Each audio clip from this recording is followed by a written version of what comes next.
বর্তমান বর্ডারের ভয়াবহ অবস্থা আমাদের দুর্গাপুর আদিতমারি লালমনিরহাট। হ্যাঁ, এখানে 13 জন ব্যক্তিকে বাংলাদেশে পুশিং করার চেষ্টা করতেছে ভারতের বিএসএফ। এই যে বর্ডারের পিলার, এটা ওই যে ওখানে বসে আছে 13 জন ব্যক্তি বাংলাদেশে পুশিং করার চেষ্টা করতেছে। যে বাংলাদেশ ভারতের বিএসএফ, জনসাধারণের ঢোল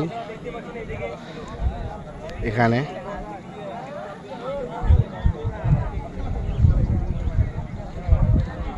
বিজিবি লালমনিরহাট ব্যাটালিয়ান থেকে কিছু আনছে এখানে। এটা হচ্ছে 924 নম্বর পিলার,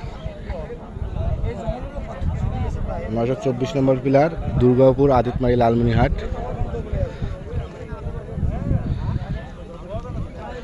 ওটা হচ্ছে ইন্ডিয়া, বিজিবি আছে ওখানে, ওখানে বিএসএফ, ইন্ডিয়ার বিএসএফ। এখানে যেগুলো পুশিং করার চেষ্টা করতেছে এখানে আছে 13 জন বসে আছে। এখনো ভারতের মধ্যে আছে, এখনো বাংলাদেশে পুশিং করতে পারে নাই।